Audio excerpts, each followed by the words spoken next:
My name's Kevin, and I came to Mount Orab, being from the northern Kentucky, Cincinnati area, about 3 years ago. And the way I got here, I was nudged from a judge, a federal one to be exact. I actually had been living a hard life for about 20 years, and I wasn't a violent man, just a drug addict that was too scared to steal but didn't know what to do with himself to get his drugs.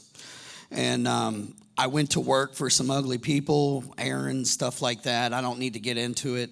But I went down a hard road, and I've seen some bad things, man. And I had a lot of confliction on my heart through the pain I've caused, sleepless nights of a Christian mother that loved her only son, the only child she had. On my dad's side of the family, I've done nothing but bury people to overdoses. My father, my brother, and stuff like that. So I've had a lot of pain and tragedy in my life. It just sounded like a normal northern Kentucky, Newport, Kentucky story where I'm from. And it's sad that it's hard living down there for some folks. But I'm getting ready to tell you what got me here is that an Ohio federal judge gave me an opportunity on a conspiracy charge, drug trafficking charge, to come out here and change my life. And I have always ran back to Jesus, obviously, when I'm either in jail or trying to get out of jail or or in treatment, because they always offer his church. Because I'm not knocking a 12-step program. There's agnostics in this world that don't understand Christ. I understood him. The only problem was I just didn't think he would work for me. And I felt like I had caused too much harm in this world and hurt too many people in society that there was no way that he'd ever forgive a sinner like me, so why try? I will say that in 2012, I was an active member of a church down in northern Kentucky that had a freedom movement, a recovery movement going on in their church, and it was identical to this place. And I fell in love with that place, and the day I walked away from it and stopped being committed to it and accountable was the day that I fell right back into 10 years of torture with myself. And walking away from Jesus, it hurt, and I never fully committed. I've never fully committed to anything, even in the 12-step programs. I never got rigorously honest or surrendered to anybody. The only person that I thought was God was myself. And it was painful. Intellectual pride will kill you. After that, though, when I got here, I'm telling you, I was full of fear and anxiety. I had no idea what I was in trouble for. All I know is I went to federal arraignment, and they told me I was facing 5 to 40 years or 10 to life. And I walked right in here the first weekend I was there at the Mount Orab Phoenix Center, and they offered to take me to church, and I sat right over there in the same corner, and I was shaking, man. I was broken, shaken, scared that no matter what I'm enjoying right now, the possibility of going away for 10 to life or 5 to 40 for just knowing somebody crushed my soul. Not saying I didn't have any parts in it, I did, but getting to the fact is that I fell in love with this church. I was there for 16 weeks, and the only reason I missed 2 weeks of service that summer is because we didn't have a van to get there. I will tell you that during this time, the first day I was here, whose testimony I heard was Kathy's. She got up here and told her testimony and gave out her paperwork and stuff. And I said, well, Jesus is real. There is no way that I can say that I have issues or problems. Mine are completely high class. And if God can't work in my life, because I've seen him work in others, anybody that's ever believed in Jesus, I've seen it work. I really have, except I just said it wasn't for me. But I seen her testimony that day, and I said, if she can get through anything that she's gone through, there's no way. Like, she just told me how big her Jesus was, and there was no doubt about it. So therefore, I felt conflicted, I guess, or whatever. I felt it upon myself to go over in that corner and ask for some prayers. And I went over in that corner, and I asked to be relieved of fear and anxiety of everything I was going through. I didn't understand what strongholds oppressions was either still until just recently with the spiritual warfare.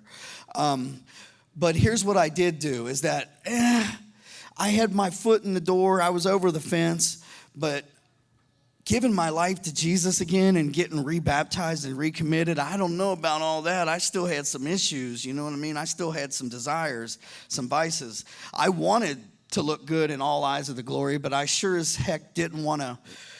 I'm a person that if I mess up, I'm very hard on myself, and I do that, and it's not good. So therefore, I wasn't ready to completely give up some of those things, and I justified the reason. Well, first of all, I want to say that Kathy actually gave me these 2 cards about fear and anxiety, and every card she's ever gave me, even up to 3 years ago, sits in my wallet. No matter where I go, her cards go. I do know that I do not take any heaven sent messages from instruments of people through their messages and discard them. I know that for a fact. That's bad. So anyways, though, I wanted to tell you that I came to the realization in 2000, and I justified, well, my family's hours away from home. I even brought my family when they came up to visit me to this church. I did service work for this church when we went to the Christian children's camp, summer camp over there, and I cut wood for 2 days straight in 100-degree heat, and I did it with a smile on my face. You know, I watched brothers of mine in the house get baptized that night, and on every video, I was helping Mr. Bowman at the time pull him out of the water. And I watched the party in the park that night, and I watched this church give away a Jeep. And I cried for 3 hours. Like, I have never seen what I've seen, like, in this little community. And I grew up in a little town across the river in Silver Grove, Kentucky. It's the same exact community. Everybody's in with each other. We're all for one and one for all. And so, therefore, I fell in love with this church. I fell in love with everything. But yet, I still had some loose ends and girls named Her that I needed to go find out how they were when I left. So I self-willed myself into a destructive situation back to Cincinnati after I graduated. And I regretted the moment I left. I knew that I was leaving something I found here. And 2 days later, I went and found that pain I was looking for. And there wasn't a mental defense or a prayer that could save me, and I relapsed. And for 3 straight weeks, I put myself through torture. And I didn't realize at this time I still had strongholds and I was oppressed. That just came about a month, about 6 weeks ago when you were doing that service, 6 to 8 weeks ago. But make a long story short is that I had to put myself through some more pain, and I found it. And I got sent back to jail, and I got put in a cell with a 67-year-old man for 18 months of my life that shot his wife. And I had to find a purpose. I had to find motivation. And I had to find something, because we were put on a cell that wasn't offered church or any programs or anything like that.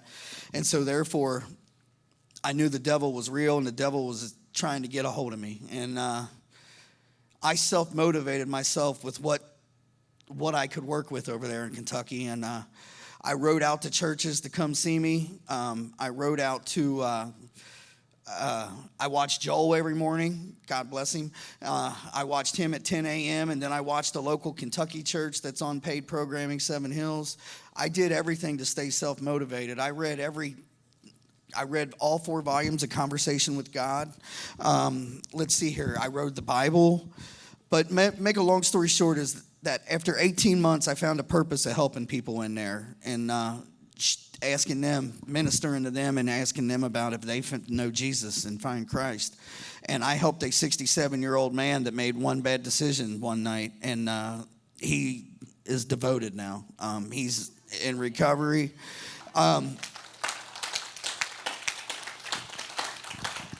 This man was falling apart, 25 years of pill addiction and affliction, and we prayed every single day together. And I watched a man that was like this for 7 months out of that 18 months that could stand up straight, stretches out, and it was amazing.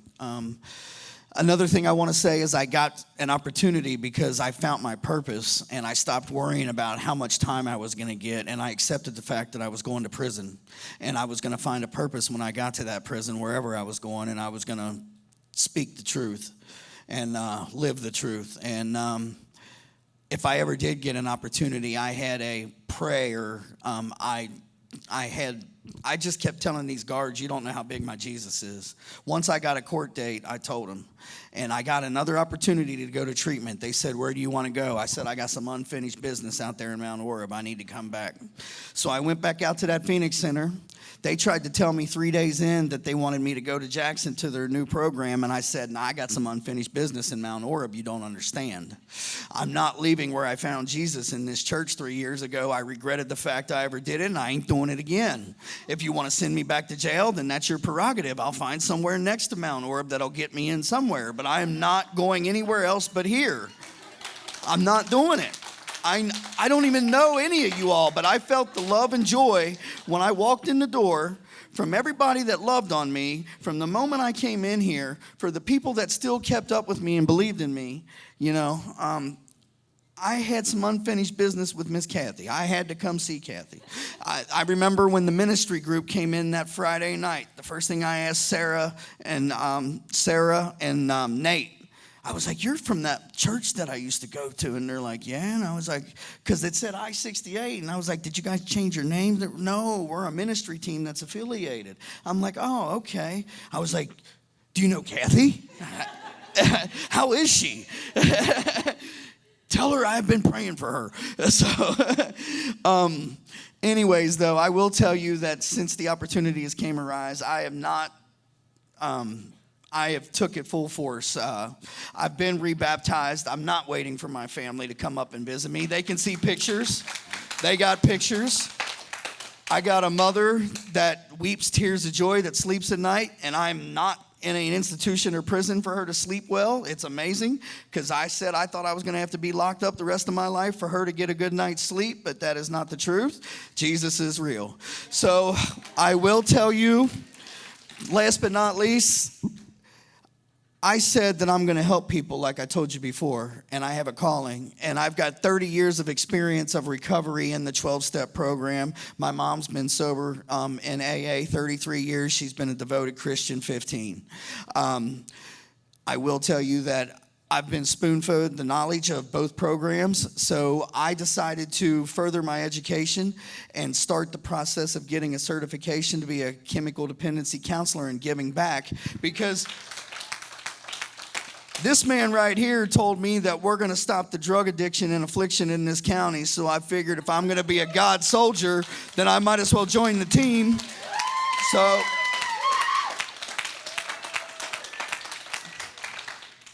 I told him, Dallas being the weekend the weekend before I moved to Wilmington, I said, I have a feeling they're going to be sending me to Wilmington soon, which is their sober living house transitional.